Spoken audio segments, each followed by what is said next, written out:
The Treasure Coast was originally inhabited by the Ace tribe of Native Americans and is actually named after a major wreck of fleet of ships on our reefs in 1715. So it's no surprise we have a lot of haunted spots along our coast.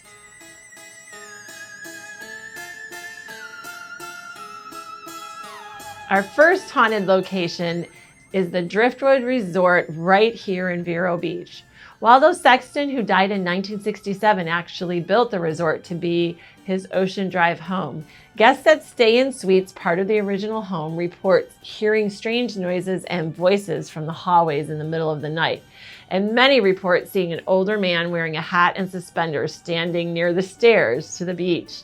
It seems Waldo continues to roam the home he built even in the afterlife. Next, we're making our way to Fort Pierce, more specifically, the famous Sunrise Theater. Rupert Kobelgard reportedly watches over the historic theater he opened back in 1923. The theater closed in 1983, and people have reported opaque shapes in the windows and knocking inside the building.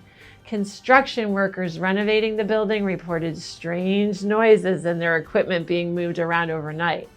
The building has been investigated by professional paranormal investigators that have reported knocking sounds, doors closing and opening, and even batteries from their equipment being drained suddenly. Now let's make our way down to Stewart and head into Gilbert's Bar House of Refuge. This building is said to be haunted by multiple spirits, from pirates and housekeepers to men that died in a nearby shipwreck. It is Martin County's oldest building and was used to house shipwreck passengers from 1876 to 1945 until it was turned into a museum in the 1950s. People have reported wailing voices, flashes of lights, a black vessel in the lagoon, a woman roaming the building, and hazy figures wandering the beach shore. Present-day housekeepers report smelling beef stew despite the kitchen being unusable since the 1940s, and shards of glass that disappear as they try to pick it up. And the creepiest room is the attic. No surprise there, which is now off limits to the public.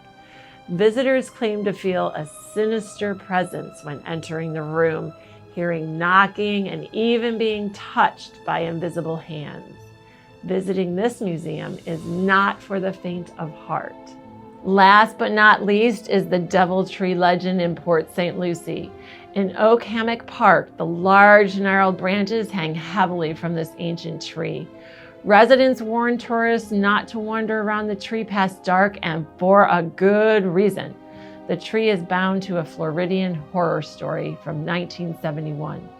Gerald Schaefer, Florida's first serial killer, tortured and hung 2 hitchhikers before burying their bodies in a shallow grave under the Deviltree. To this day, the Deviltree serves as a grim memento to his crimes.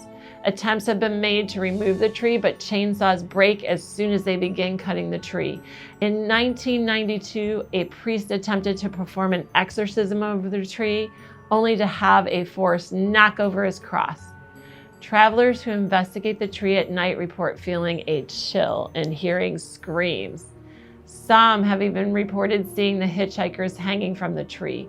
And the most terrifying part, every man that has attempted to cut the tree with a chainsaw has been involved in a fatal accident. It is now legend that anyone who removes a piece of the tree or attempts to cut it down will be doomed to a similar fate. Hopefully I didn't scare you too much and you decide to stick around and subscribe to watch our future videos. In the next few months, we will be posting videos on how to enjoy the holiday season on the Treasure Coast, including more spooky videos for Halloween. Leave in the comments below, have you visited any of these haunted locations? And if not, are there any other spots on the Treasure Coast that are haunted that I didn't mention? Thank you for watching.